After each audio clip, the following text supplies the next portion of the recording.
Billionaire sees black waitress teach his disabled son to dance, and his worldview crumbles. Richard Thompson watched his life fall apart as doctors came and went from the meeting room of the most expensive hospital in New York City. His only son, Ethan, just 8 years old, had been diagnosed with a neurological condition affecting his motor coordination and social development. That's when he heard a soft voice humming in the hallway.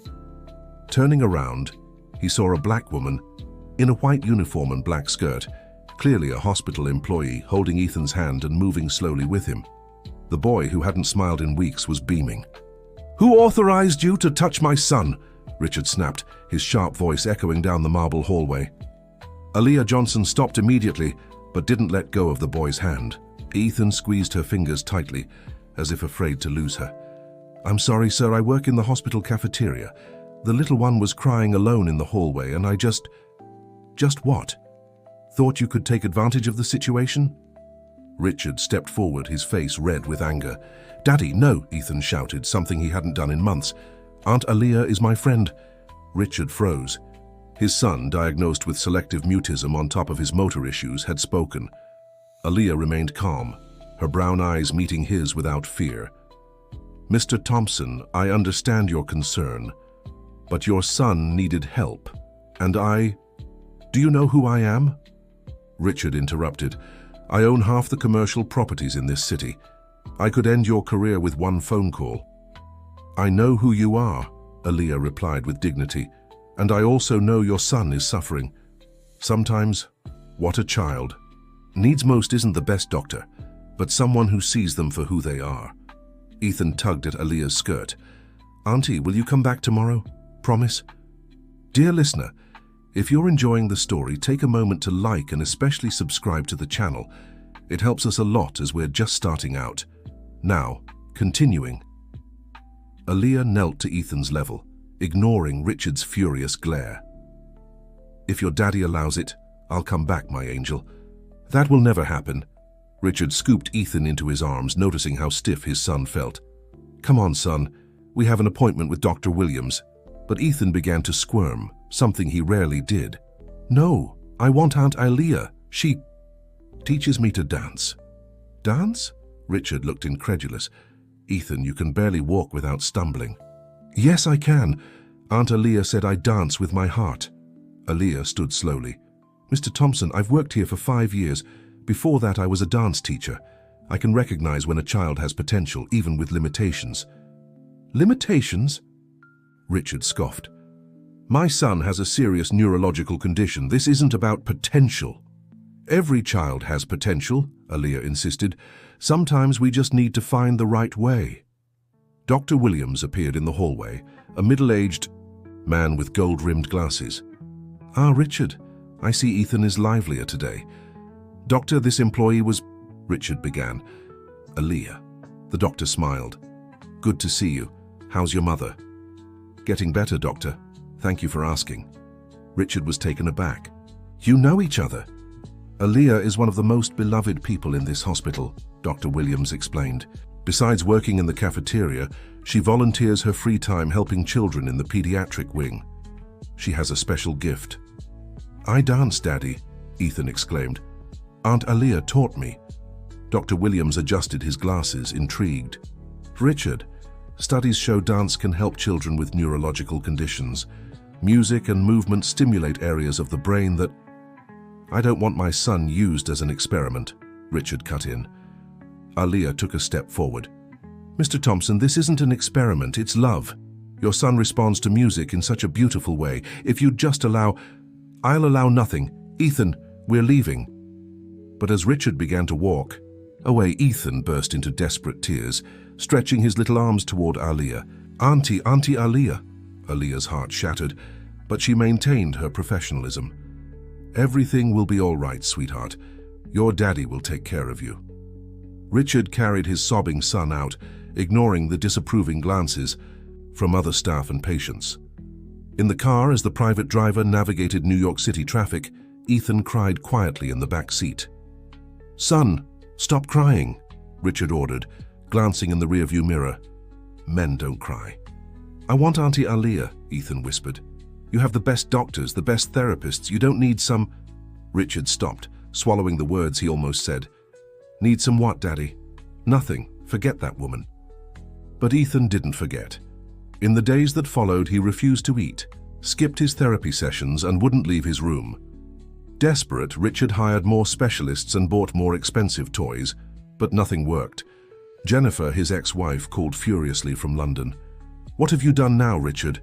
Ethan won't even talk to me. He's going through a rough phase, Richard defended.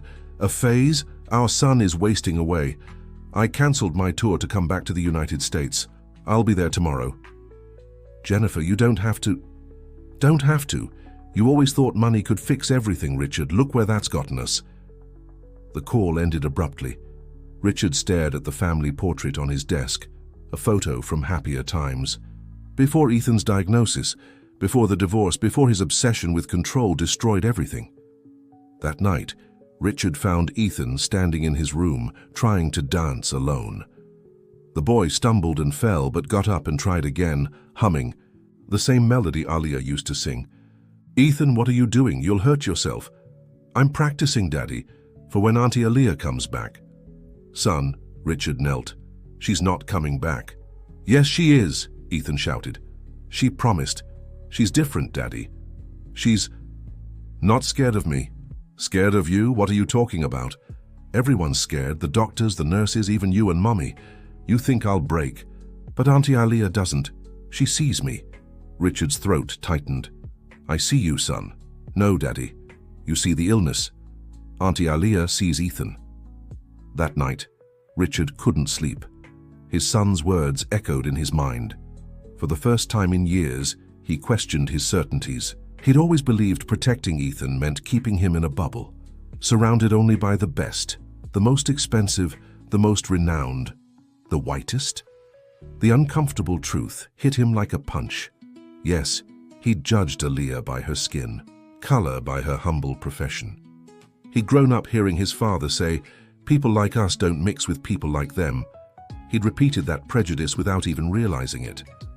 The next day, Richard returned to the hospital. He found Aaliyah serving coffee in the cafeteria, her smile lighting up the elderly patients' faces. Mrs. Anderson, you look more beautiful every day, Aaliyah said to a woman with a cane. Oh, Aaliyah, you always brighten my day. Richard waited until she finished before approaching. Aaliyah, Miss Johnson? She turned, surprised. Mr. Thompson, is Ethan okay? No, Richard admitted. He's not okay. He won't eat, won't talk, just keeps trying to dance alone in his room. Oh my God, Aaliyah pressed a hand to her chest. Poor little angel. Richard swallowed his pride. I came to apologize and to ask for your help. Aaliyah studied his face for a long moment. You treated me very poorly. I know I was prejudiced and arrogant, but my son needs you. Your son needs many things, Mr. Thompson, especially from a father who accepts him as he is. I accept. My son. Do you, or are you always trying to fix him? Richard Thompson fell silent. Aaliyah sighed. Look, I understand your pain. I lost my son 10 years ago. He was Ethan's age. Richard's eyes widened. I'm so sorry. Michael had cerebral palsy. The doctors said he'd never walk, never talk. But you know what he did? He danced. With his eyes, his smile, his soul. Dance isn't just movement of the body, Mr. Thompson. It's movement of life. Please, Richard begged, something he hadn't done in decades. Help my son. Aaliyah glanced at her watch. My shift ends at 6, but I have conditions. Anything. Money isn't a problem. I don't want your money. First, you attend the sessions. Second, you learn to dance too. Third, you treat everyone here with respect, no matter their color or profession. Richard hesitated. Me? Dance? But I don't. Those are my terms. Take it or leave it. After a long moment, Richard extended his hand. I accept. Aaliyah's handshake was firm. 6:30 in the pediatric wing, don't be late. At 6:25, Richard stood in the pediatric wing, uncomfortable in his casual clothes, something he rarely wore. Aaliyah appeared right on time, carrying a small speaker. "Where's Ethan?" "He's coming with the nanny. I told him you'd be here." He practically jumped out of bed. As if summoned, Ethan came running clumsily down the hall, the nanny struggling to keep up. Aunt Aaliyah, you came back." Aaliyah opened her arms and hugged the boy tightly. "A promise is a promise, sweetheart. Daddy said you're gonna teach me real dancing." "I'm teaching you and your dad." Aaliyah winked at Richard, who flushed. "A daddy can't dance," Ethan giggled. "He's stiff as a robot." "Everyone can dance," Aaliyah turned on the music. "You just have to find your rhythm." A soft melody filled the room. Aaliyah took Ethan's hands and gently guided him. The boy stumbled a few times, but she always caught him. "Don't look at your feet," Aaliyah instructed. "Look at me, trust me." And miraculously, Ethan began moving more fluidly. It wasn't perfect, but it was beautiful. Richard watched, moved. "Your turn, Daddy." Ethan pulled his father forward. I don't know." "Come on." Aaliyah held out her hand. "It won't hurt. Promise." Richard, the man who commanded meetings with hundreds, trembled as he took her hand. She guided him, patiently ignoring his clumsy steps. "Relax," she whispered. "Dance is like life. When you try to control too much, you lose the beauty of the movement." Little by little, father and son danced together, Aaliyah leading them both. Other patients and staff stopped to watch, some applauding. "Look, Daddy, we're dancing," Ethan shouted with joy. "We sure are, son," Richard replied, tears streaming down his face. But the peace didn't last. Jennifer arrived the next day, furious. "A maid? You're letting a maid treat our son?" "Jennifer, it's not like that." "Richard, isn't the divorce humiliation enough? Now this? What will people say?" Aaliyah, arriving for the day's session, overheard the argument. Ethan was curled in a corner, hands over his ears. "Excuse me," Aaliyah stepped in. "You must be Ethan's mother. Pleasure to meet you. I'm Aaliyah." Jennifer looked her up and down with disdain. "I know who you are, and I appreciate what you've done, but we no longer need your services." "Mom, no!" Ethan ran to Aaliyah. "Aunt Aaliyah is my teacher." "Ethan, sweetheart, Mommy will hire the best dance teachers from Europe." "I don't want them. I want Aunt Aaliyah." "Don't be stubborn," Jennifer tried to pull him away. "Let's go home." "No!"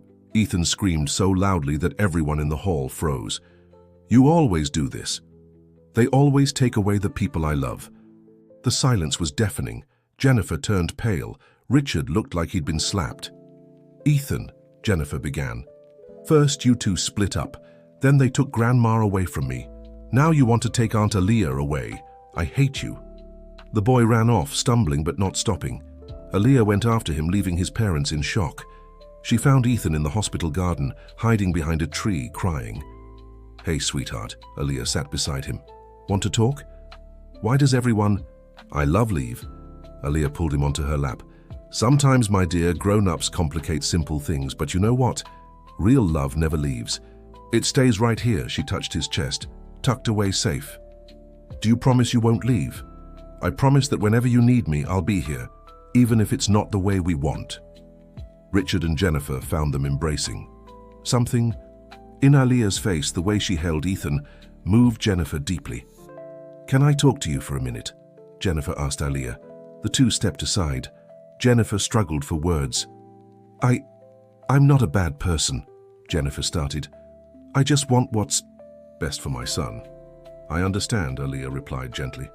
"Every mother does. But sometimes what's best isn't the most expensive or prestigious.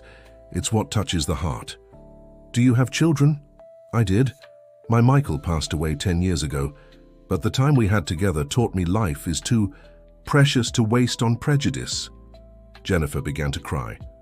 "I'm so afraid Ethan will suffer, that people will judge him, that he'll never have a normal life." "Normal is overrated," Aaliyah smiled kindly. "Your son is extraordinary. He just needs space to shine his own way." That afternoon, something shifted. Jennifer watched Aaliyah work with Ethan, saw her son's genuine joy, the endless patience of this woman she'd judged so quickly. "Aaliyah," Jennifer called after the session, "would you consider a formal job as Ethan's therapist?" Aaliyah shook her head. "Thank you, but no." I help Ethan because I want to, not for money. Besides, I have my work here, other patients who need me. But we could pay you well. Mrs. Jennifer, not everything in life is about money. Sometimes it's about purpose. Richard, who had been silently observing, felt another piece click into place. His whole life had revolved around power and money. And here was this woman, turning down a fortune to keep serving coffee and bringing joy to forgotten patients. The sessions continued. 3 times a week, Aaliyah danced with Ethan and Richard. Sometimes Jennifer joined, awkward in her high heels but trying. It was during one of these sessions that Dr. Williams brought surprising news. Ethan's tests show significant improvement in motor coordination. It's almost miraculous. It's not a miracle, Aaliyah said. It's love and persistence. You should publish your method, the doctor suggested. It could help so many children. It's not my method, Aaliyah laughed. It's the heart's method. You can't publish that in a medical journal. But the changes in Ethan were undeniable. He spoke more, smiled more, even started making friends with other pediatric patients. One day, Richard found Aaliyah crying in the hallway. What happened? He asked, concerned. Mrs. Beatrice, Aaliyah sobbed. She passed this morning. I cared for her 3 years. She was like a mother to me. Richard awkwardly offered a handkerchief. I'm so sorry. You know what she told me yesterday? That she was happy to go out dancing. I'd played her favorite song, and she wiggled her fingers to the beat, said, she'd dance with the angels. You make such a difference in so many lives, Richard said. Why stay here? You could do so much more elsewhere. More. Aaliyah wiped her tears. What could be more than giving dignity to the forgotten? Than bringing smiles to those who suffer? Mr. Richard, you measure success in numbers. I measure it in hugs. Richard fell silent, processing. His company was worth billions. But when was the last time someone hugged him with genuine gratitude? Weeks turned into months. Ethan improved steadily. Aaliyah became part of the family's routine, but always maintained clear professional boundaries. It was Jennifer who first noticed the obvious. You're in love with her, Jennifer said to course. Richard over coffee. What? Don't be ridiculous. Richard, we were married for 10 years. I know that look. Jennifer, it's inappropriate. She's, what? Poor? Black? Or too good for you? Richard choked on his coffee. That's not it. Then what is? For the first time in years, I see you genuinely smiling. Ethan is happy. Even me, I came ready to hate that woman, and I can't help but admire her. She'd never accept me. I'm everything she despises, arrogant, prejudiced, materialistic. Were, Jennifer corrected. You were all those things. People change, Richard. You've changed. But before Richard could process his feelings, drama erupted. Barbara Thompson, Richard's mother, arrived from her mansion in the Hamptons for a surprise visit. A 70-year-old woman, impeccably dressed and with even more rigid ideas about social class. What is this I hear about some maid taking care of my grandson? Mom, Aaliyah isn't... I got a call from the charity board. They said they saw you and Ethan dancing with with a black woman, Richard finished, tense. There's no need to be crude, Richard. I'm concerned about our reputation. Our reputation? Mum, Ethan is happy and healthy for the first time in years. At the expense of our name, Richard, we are Thompsons. We have a position to uphold. The argument was interrupted by Ethan, who came running in. Daddy, Daddy! Aunt Aaliyah said today we're learning the waltz. Grandma, you're here! Ethan hugged his grandmother, who returned it stiffly. Ethan, darling, Grandma needs to talk about this teacher of yours. Aunt Aaliyah, she's amazing, Grandma. She teaches me to dance, tells me stories, and makes the best fudge in the world. Fudge? Barbara looked horrified. Sweetheart, you have a nutritionist. You can't eat that sort of thing. But it's delicious. And Aunt Aaliyah says food made with love doesn't hurt you. Barbara shot Richard a withering glare. See? She's undoing years of this child's upbringing. Mom, please. I'll handle this myself. Barbara grabbed her purse. Where is this woman? Mom, no! But Barbara was already marching toward the hospital. Richard and Ethan ran after her.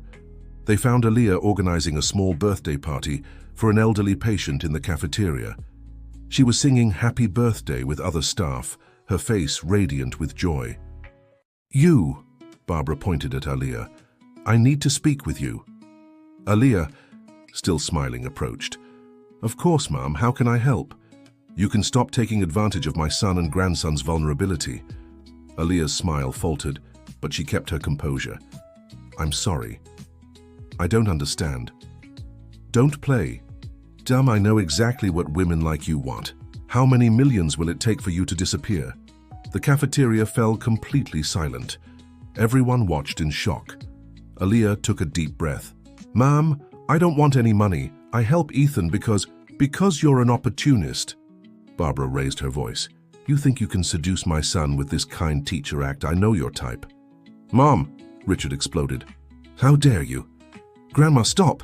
Ethan started crying. "Aunt Aaliyah is good." Aaliyah knelt in front of Ethan. "It's okay, sweetheart. Grandma is just worried about you. That's normal." "Don't touch my grandson." Barbara pulled Ethan away. That's when something extraordinary happened. The elderly woman whose celebration was being held struggled to stand up. "Mrs. Barbara Thompson, isn't it?" the older woman said. "I'm Eleanor Fitzgerald. Perhaps you remember me. We were introduced at a charity event 30 years ago."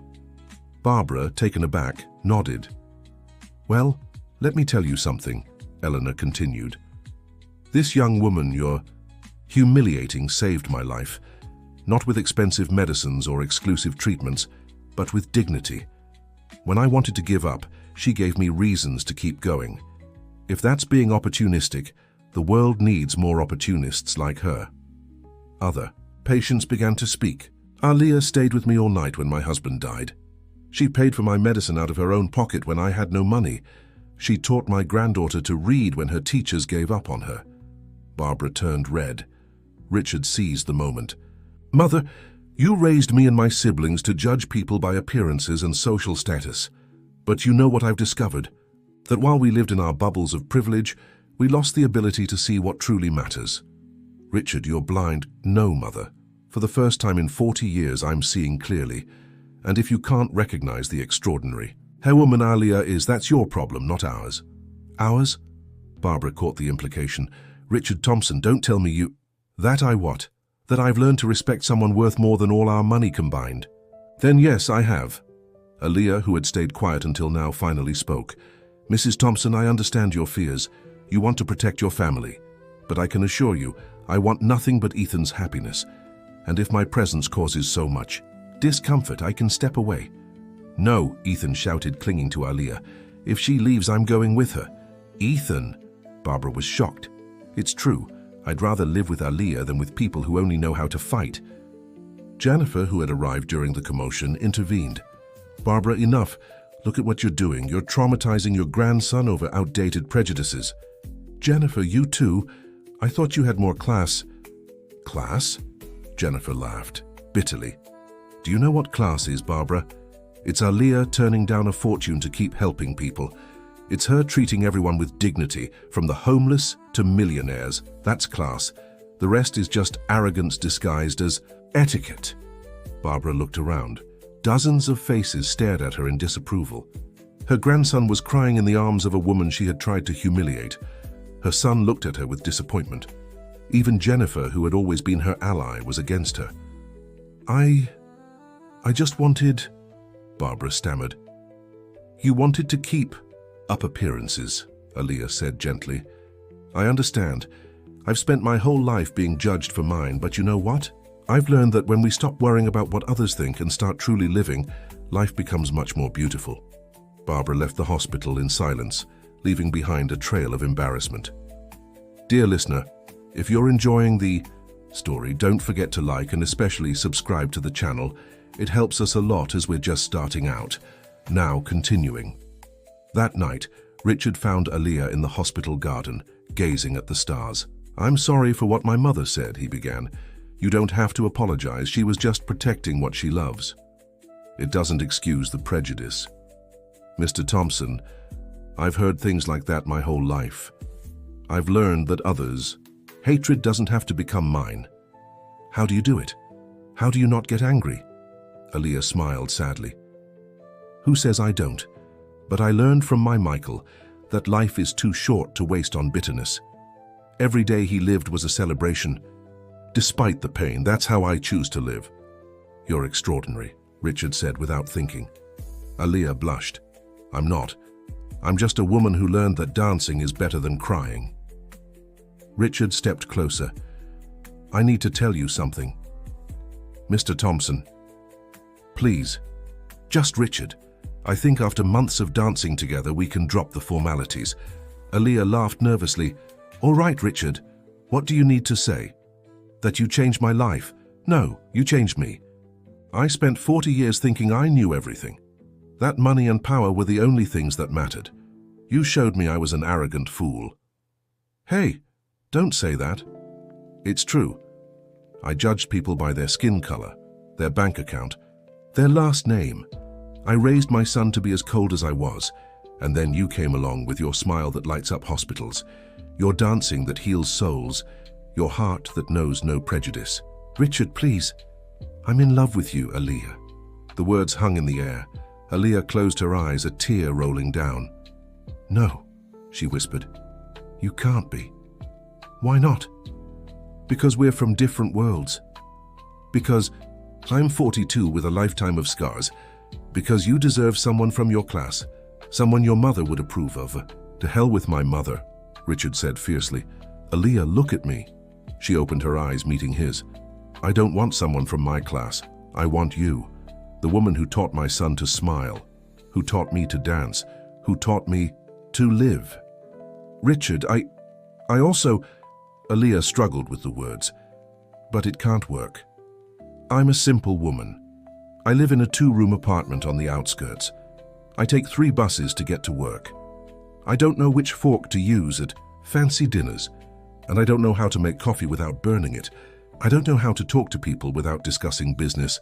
I don't know how to hug without seeming like a robot. Can you teach me? Aaliyah laughed through her tears. You have no idea what you're getting into. Then show me. Richard stepped closer, but Aaliyah pulled back. No, not like this. If this is going to happen, it has to be the right way. Ethan has to come first. I won't be the woman who destroyed his family. You're the woman who saved our family. Richard, slow down. Your mother already hates me. Society will judge you. Your partners will question your sanity. Let them. Aaliyah, I've spent my whole life doing what was expected of me. I married Jennifer because it was expected. I built an empire because it was expected. For the first time, I want to follow my heart. Hearts are terrible advisors. Aaliyah tried to joke, but her voice trembled. Mine was dead until you came along. The moment was interrupted by an urgent message on Richard's phone. Ethan had had an episode and was in the emergency room. They rushed together down the halls. They found Ethan hooked up to monitors, Jennifer by his side in tears. What happened? Richard asked the doctor. It appears to have been a severe anxiety attack. He won't stop calling for... Aaliyah? I'm here, sweetheart. Aaliyah stepped closer to the bed. Ethan opened his eyes. Aunt Aaliyah, I thought you were gone forever. Never, my love. Remember your promise. Grandma was mean to you. I thought you wouldn't want to be my friend anymore. Aaliyah stroked his little face. Listen, I'll tell you a secret. Nothing anyone says can change the love I have for you. It's stored right here. She placed her hand on her chest. And real love never fades. Ethan visibly relaxed. The monitors showed improved vital signs. Remarkable, the doctor murmured. Her presence has a measurable, therapeutic effect. Jennifer took Aaliyah's hand. Thank you, once again, thank you. No need to thank me. I love this boy as if he were... Aaliyah stopped, swallowing her words. As if he were yours, Jennifer finished. I know. And you know what? I'm glad he has you in his life. That we all do. In the weeks that followed, a new routine was established. Aaliyah continued working at the hospital but spent more time with the family. Richard began visiting her in her neighborhood, getting to know her reality. It was a culture shock. The tiny but immaculate apartment, the neighbors who adored her, the community life so different from his isolated world of luxury. Dr. Richard, Mrs. Gladys, Aaliyah's neighbor, exclaimed. "Aaliyah has talked so much about you. Thank you for taking care of her. That girl is an angel." "I think she's the one taking care of me, Mrs. Gladys." Richard discovered that Aaliyah supported 3 orphaned nephews, helped several families in the neighborhood financially, and taught free dance classes at the community center. "How do you manage to do all this on your salary?" he asked, amazed. "When you have little, you learn to multiply," Aaliyah replied, "and love doesn't cost a thing to give." It was during one of these visits that Richard met Dorothy, Aaliyah's mother, a 68-year-old diabetic woman who lived in an even smaller room in the back. "So you're the one who's been circling my daughter," Dorothy said bluntly. "Mom," Aaliyah protested. "What? I need to know the young man's intentions. Aaliyah has suffered enough in this life." "My intentions are the best possible, ma'am," Richard answered. "Your daughter is the most incredible woman I've ever met." Dorothy studied him. "You know she can't have children, right? Lost everything when Michael was born." "Mom!" "It's important he knows, dear. Rich men always want heirs." Richard took Aaliyah's hand. "I already have a wonderful son, and if Aaliyah accepts, he'll be our son."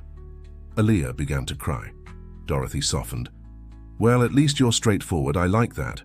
But I'll warn you now, hurt my daughter, and all your money won't protect you from my cane." Richard laughed. "Noted, Mrs. Dorothy."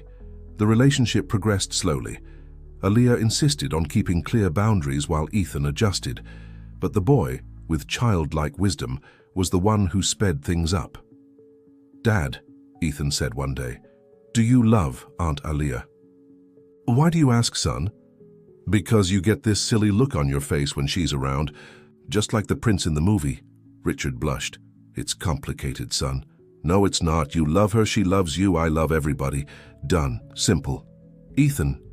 "Dad, I want her in our family, for real, not just as a teacher." "And your mother?" "Mom's dating that boring French guy. She's happy. I want you to be happy too."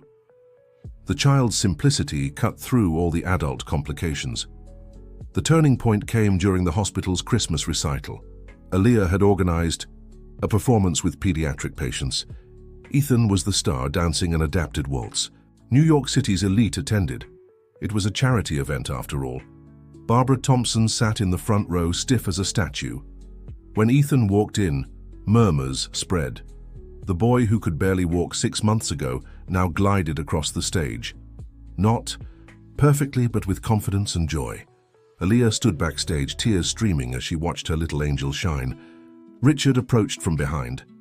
"Thank you," he whispered, "for everything." "He did it all," Aaliyah replied. "I just showed him the way." When Ethan finished, the audience erupted in applause. He gave an awkward bow and then did something unscripted. "I want to thank my teacher, Aaliyah Johnson," he shouted into the microphone. "Aunt Aaliyah, come here." Aaliyah froze. This wasn't part of the plan. Richard gently nudged her. "Go. This is your moment too."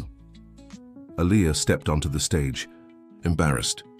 Ethan ran and hugged her. "Everyone, this is the best teacher in the world. She taught me that anyone can dance, even someone with silly legs like me." The audience laughed emotionally. Ethan continued. "And you know what else? My dad loves her. And she loves him. And I love them both, so I think she should marry my dad and be my real mom." The silence was absolute. Aaliyah turned red as a tomato. Richard, impulsive, stepped onto the stage. "Ethan's right," he said into the microphone. "Aaliyah Johnson changed our lives. She taught me that success isn't measured in numbers, but in smiles. That real power is the power to transform lives, not control them." He knelt down. The audience held their breath. "Aaliyah, would you agree to change my life forever? Will you marry me?" Aaliyah looked at Ethan, smiling hopefully, at the shocked audience, at Barbara, who seemed about to faint, and finally, at Richard. "Get up from there," she said. "A man doesn't need to kneel to ask for anything." Richard stood up, confused. Aaliyah took his hands. "But the answer is yes. 1,000 times yes." The auditorium erupted in applause. Ethan jumped for joy. Jennifer in the corner wiped away tears and clapped. Only Barbara remained seated, petrified. But the happiness didn't last long. The next day, the news was in all the society columns. Thompson heir marries waitress. The headlines were cruel, the insinuations worse. Aaliyah pretended not to care, but Richard found her crying in the hospital locker room. "Hey, what happened?" She showed him her phone. Horrible messages, threats, racial slurs. "Maybe your mother is right," Aaliyah sobbed. "Maybe it's better." "No," Richard hugged her. "We won't let hate win, never." "But Ethan, they'll go after him too. I can't be responsible for that." "Ethan is strong, thanks to you. We'll face this together." And they did. They were cancelled. Contracts, friends who drifted away, social invitations that stopped coming. But there was also unexpected support. Hospital staff threw a surprise party. Patients sent congratulatory letters. Aaliyah's entire neighborhood mobilized to help with the wedding preparations. It was Dorothy who gave the best response to the critics. "My daughter isn't good enough for high society," she said in a TV interview. Good, because high society definitely isn't good enough for her.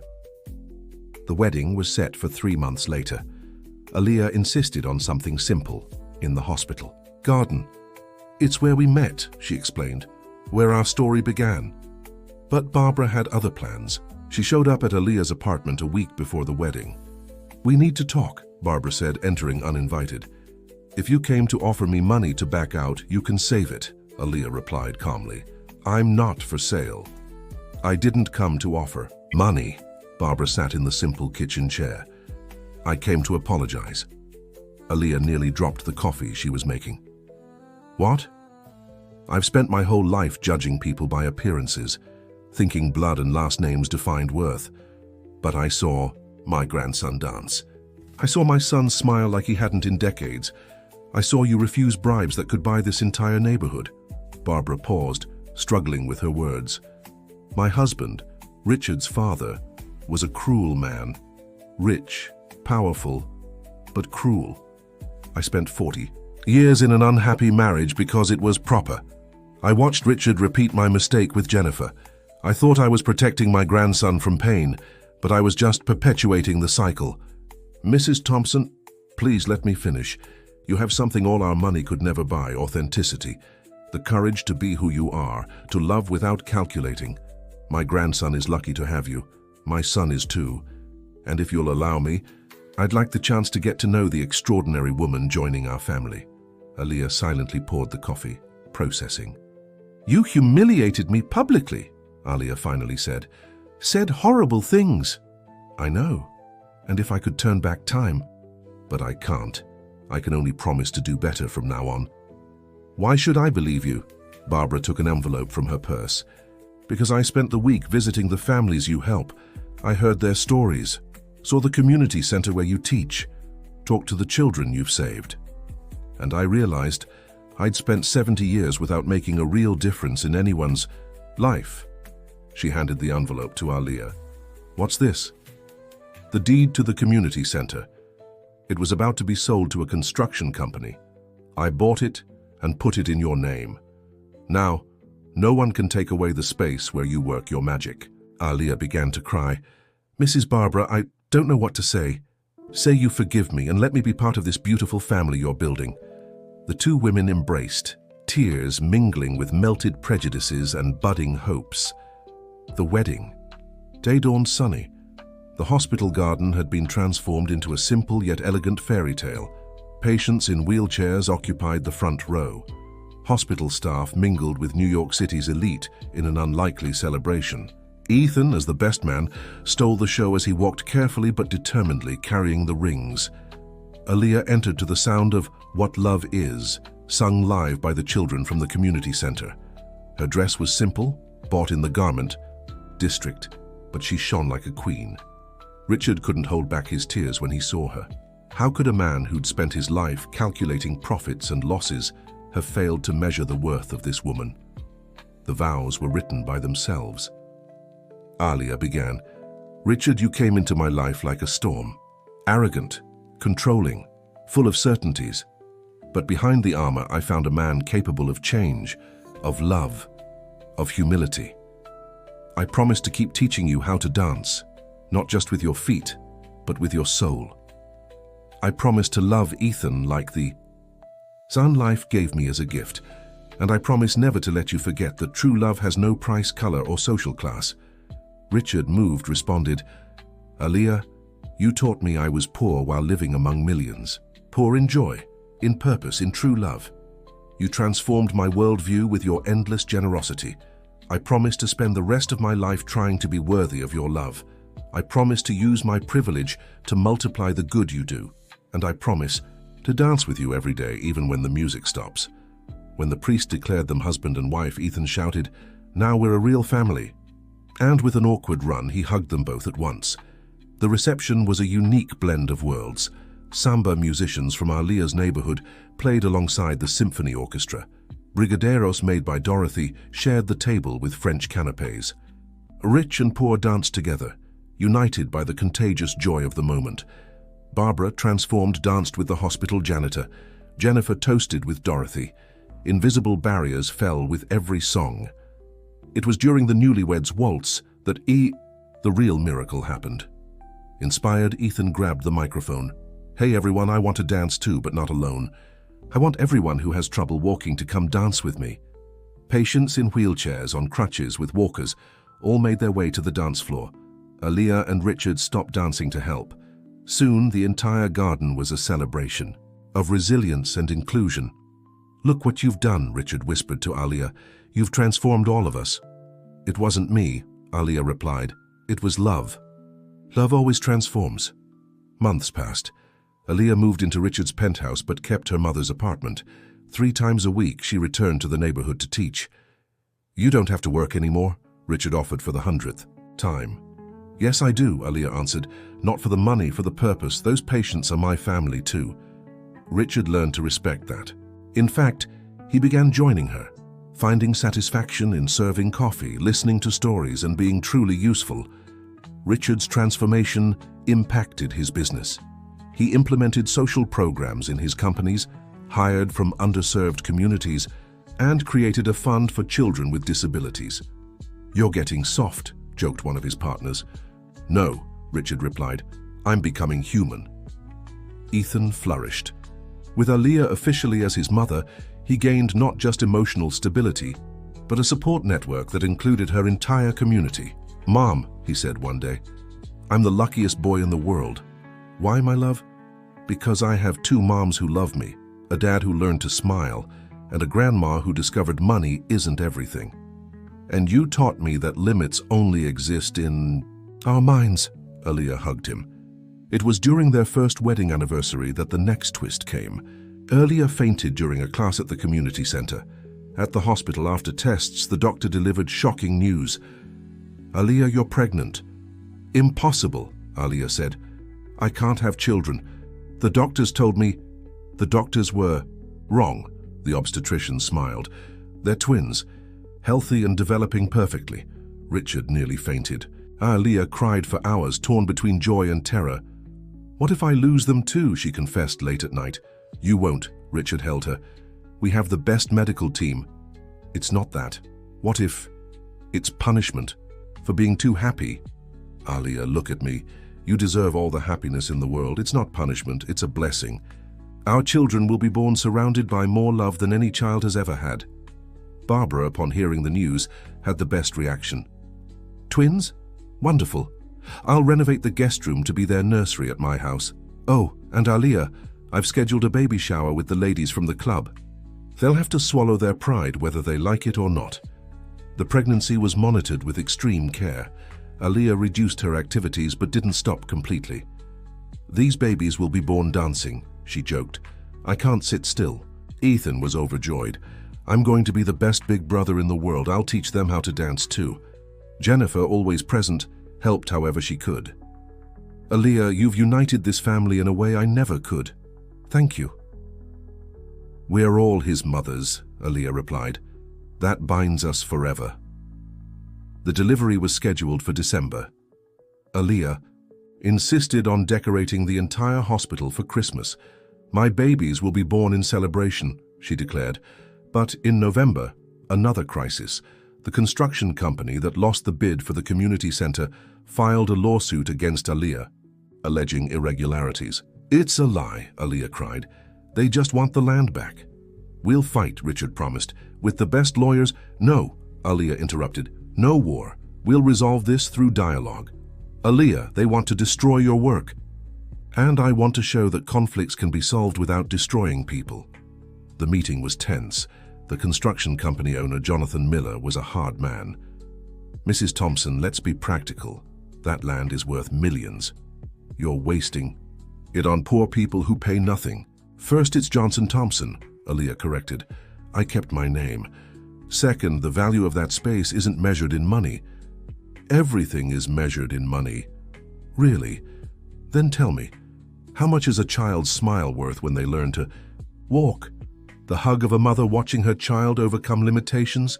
The dignity of an elder discovering they can still dance?" Jonathan scoffed. "Poetry doesn't pay bills." Aaliyah stood with difficulty, her 7-month belly prominent. "Mr. Jonathan, do you have children?" "I do, 3. "Healthy?" "Thank God." "Have you ever imagined if they weren't? If they needed a place where they'd be accepted as they where they could discover abilities, instead of just hearing about limits?" She picked up the folder she'd brought. "Here are stories, faces, lives changed in that space you call a waste. Read them. If after that you still think it's worth destroying for money, I won't resist." Jonathan took the folder reluctantly. In the weeks that followed, silence. Aaliyah continued preparing for the babies, but the shadow of the lawsuit loomed. It was Ethan who brought the resolution. During a Christmas presentation at the center, Jonathan appeared. He watched children with various disabilities dancing, singing, living. At the end, he approached Aaliyah. "My grandson," he said, his voice choked. "He was born with cerebral palsy. My daughter is desperate. Could you bring him?" Aaliyah smiled. "There's always room for one more." "About the lawsuit." "What lawsuit?" Aaliyah winked. "I don't recall any lawsuit." Jonathan left transformed. Not only did he drop the lawsuit, but he became one of the center's biggest donors. On December 20th, Aaliyah went into labor. It was quick and intense. Richard nearly had a panic attack. "Breathe," Aaliyah teased between contractions. "Seems like you're the patient here." At 11:47 p.m., Olivia was born. At 11:59 p.m., Michael arrived. "Michael?" Richard asked softly. "If you'll allow it," Aaliyah requested. "I'd like to honor my first son." "It's perfect," Richard kissed her forehead. "Olivia and Michael are Christmas miracles." Ethan met his siblings the next morning. "They're so tiny, but they're perfect. When can they dance?" "Soon enough," Aaliyah laughed. "But you can sing to them." And Ethan sang off-key but with all his heart, the same song Aaliyah had sung to him on their first day. Life moved forward, challenging but full. Aaliyah balanced the twins and her community work. Richard learned to change diapers between board meetings. Ethan was the most devoted big brother in the world. But when the twins were 6 months old, new turbulence arose. Jennifer announced she was moving to London permanently. "It's a once-in-a-lifetime opportunity," she explained. "But Ethan stays," Aaliyah said firmly. "He's our son, all of ours, but you'll always be his mother." "I know. That's why it hurts so much." Ethan's 3 mothers, Aaliyah, Jennifer, and even Barbara, made a pact. No matter where they were, they'd always be family. The airport goodbye was emotional. "Mom, will you dance in London?" Ethan asked. "Yes, sweetheart. And I'll send videos." "Cool, Mom, Aaliyah can teach you over video calls." Jennifer hugged Aaliyah. "Take care of him, always. And you'll always have a place here." The years flew by. The twins grew up surrounded by love and diversity. Olivia inherited Aaliyah's charisma, Michael Richards' determination. Ethan became a teaching assistant at the center, surpassing all medical expectations. On the twins' 5th birthday, Aaliyah received a call that would change everything. "Aaliyah Johnson Thompson, this is the Nobel Foundation. There must be some mistake." "No mistake. You've been nominated for the Nobel Peace Prize for your revolutionary work in inclusion through dance." Aaliyah nearly dropped the phone. "Is this a joke?" "It's real."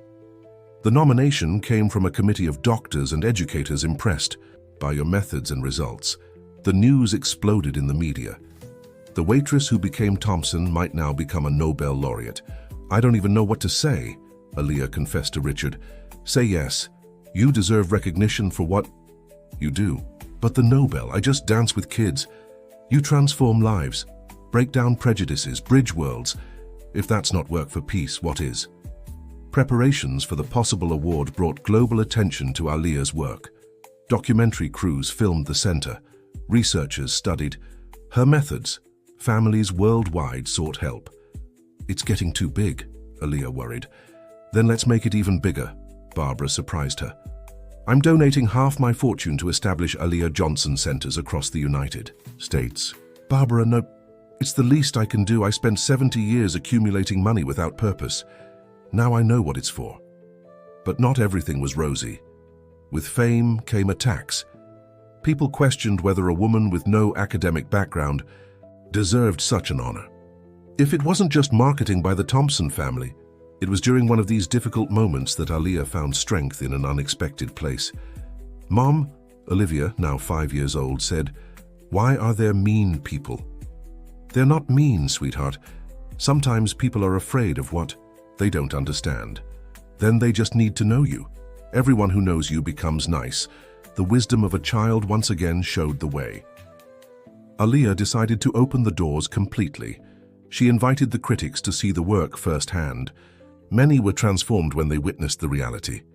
One of the most memorable moments was when Dr. Richardson, a renowned neurologist who had published an article questioning Aaliyah's methods, visited the center. "Show me," he challenged. "Prove this isn't just coincidence." Aaliyah didn't argue. She simply took him to the room where Ethan, now 15, was teaching a girl with severe paralysis. "This is Madison," Ethan explained to the doctor. "The doctors said she'd never get out of bed. Look now." With infinite patience, Ethan helped Madison stand. The girl, who barely moved her limbs, began swaying to the rhythm of the music. "Impossible," Dr. Richardson murmured. "The tests show extensive neurological damage." "The tests show the body," Aaliyah said softly. "Dance reaches the soul." The doctor spent the day observing. He saw children considered hopeless, cases finding ways to express themselves. He saw parents crying with joy.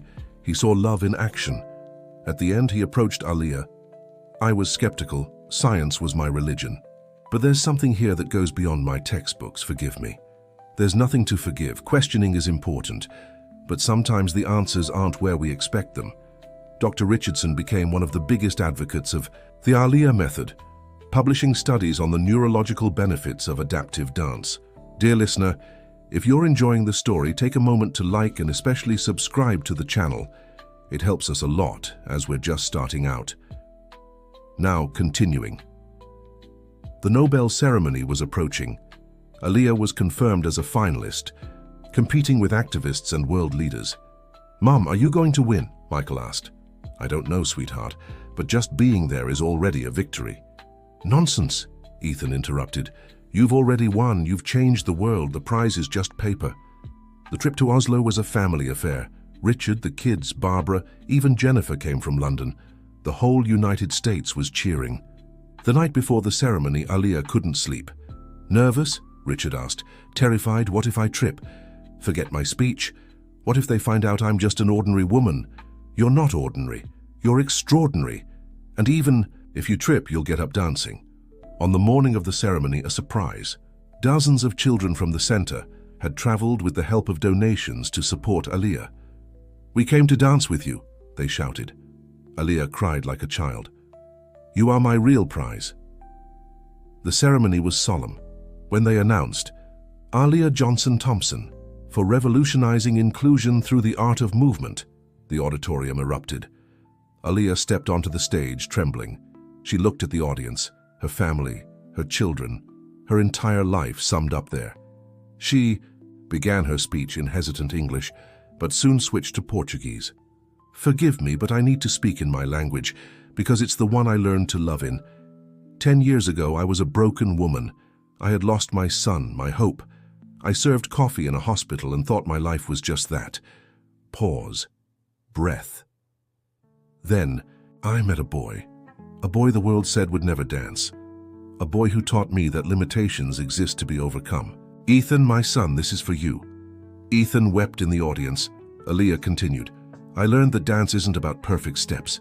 It's about the movement of the soul. Every child who has crossed my path taught me that. They are the true deserving ones of this prize. She raised the award. This isn't mine, it's ours. From every mother who refused to give up, from every child who dared to try, from every person who chose love over prejudice, from my husband who traded certainties for truths, from our unlikely but perfect family. The speech ended with Thalia calling the children to the stage. Shall we show the world how to really dance? And there on the Nobel stage, children with various disabilities danced. Awkward, imperfect, absolutely magnificent. The world watched, moved. Barriers fell, prejudices melted, love won. On the flight back, Aaliyah slept leaning on Richard. The twins slept in Jennifer and Barbara's arms. Ethan wrote in his diary, Today my mom won the Nobel, but she had already won the world the day she taught me to dance. Thank you, God, for the strangest and most perfect family in the universe. 5 years later, Aaliyah Johnson centers were operating in 50 cities. Thousands of children discovered they could dance. Aaliyah continued working at the hospital, serving coffee. Why? Reporters asked. You're a Nobel laureate. I'm also a waitress. It was by serving that I learned to serve. I won't forget my roots. Richard, now a philanthropist, used his fortune to multiply good deeds. I invest in smiles now, he joked. Ethan, at 20, graduated in physical therapy. He specialized in dance therapy, carrying on the legacy. Mom, one day I'll win the Nobel too, he teased. You already have, son, the day you chose to turn your pain into healing for others. The twins grew up in a world where differences were celebrated. Olivia became an activist for children's rights. Michael, a doctor as his father had dreamed, but a doctor for the people. Barbara, at 85, danced weekly at the center. I learned late, but I learned, she said, that life is too short to waste on hate. Jennifer married her Frenchman but kept the connection. The children had 3 mothers, 4 if you counted Barbara. An unconventional family overflowing with love. One ordinary afternoon as Aaliyah served coffee, a man recognized her. You're the Nobel winner, right? I'm Aaliyah. Care for some coffee? You changed the world. I didn't change anything. I just danced a little. The world changed on its own when it stopped to watch. The man, emotional, shared that his granddaughter had started walking again after seeing Aaliyah's videos. She said, if Aunt Aaliyah believes, I believe too. Then it wasn't me, it was her belief. These stories multiplied. Aaliyah received letters from all over the world, each confirming love in motion is unstoppable. At a family gathering, a tough topic came up. Mom, Olivia asked, why was Grandma Barbara mean to you at first? Aaliyah looked at Barbara, who nodded. Because Grandma was afraid, sweetheart. Afraid of losing control, of changing, of discovering she was wrong. But now she loves you.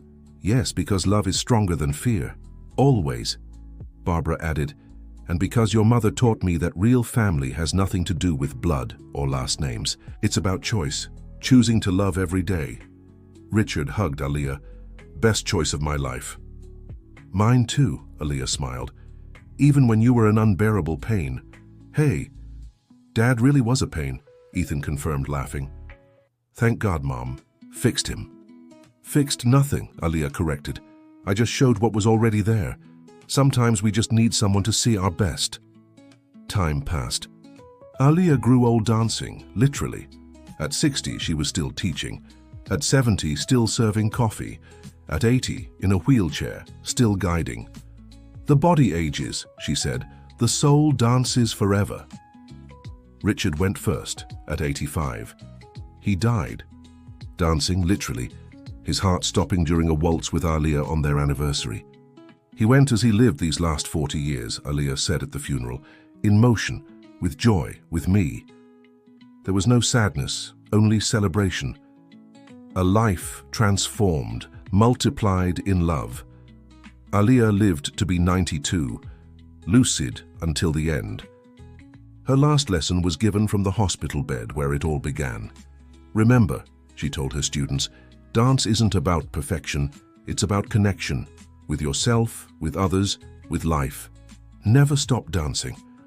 She passed away listening to music, hands clasped with Ethan, the twins' grandchildren, the impossible family she had built. Her legacy endured.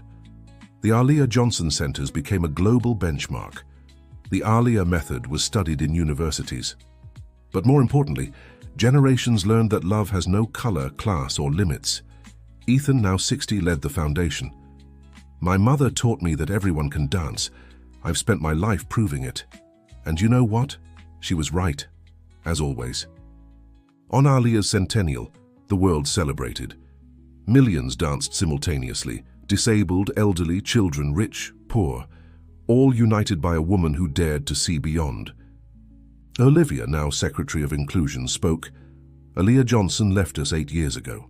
But every time someone chooses love over prejudice, every time a hand reaches out to help, every time a child discovers they're capable of more than they're told, Aaliyah dances. Michael, Dean of Aaliyah Johnson University of Humanistic Medicine, added, "She proved that the greatest miracles don't come from expensive drugs or exclusive treatments. They come from the transformative power of love in action." The final image of the celebration, Ethan, now elderly but still graceful, dancing with a girl who had cerebral palsy. "You know," he told her, "my mother started like this, helping. A boy who thought he couldn't dance. Look how far we've come. I want to be like her," the girl declared. "You already are. Every time you choose to try instead of giving up, you are Aaliyah Johnson." And so, 100 years after that first encounter in the hospital hallway, love kept dancing, transforming, multiplying. Because Aaliyah was right. When love is in motion, no force in the universe can stop it. The world had changed, not by decrees or wars, but because a waitress chose to look beyond a diagnosis, a billionaire chose to look beyond prejudice, a boy chose to dance beyond limitations. An unlikely family, an impossible love, an inevitable transformation. This was the story of how the world learned to dance, a waitress, a billionaire, a child, and the greatest fortune of all, love without limits, without prejudice, without end.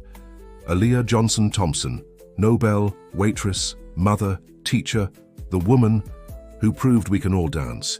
All it takes is someone to believe, someone to reach out, someone to choose love. The rest is movement. End of story. Dear listener, we hope this story touched your heart as deeply as it touched ours. If you've made it this far, let us know in the comments where you're watching from and what you thought of Aaliyah and Richard's journey. Can love truly transform lives like this? We'd love to hear your thoughts. Don't forget to like and subscribe to the channel for more heartwarming stories like this one.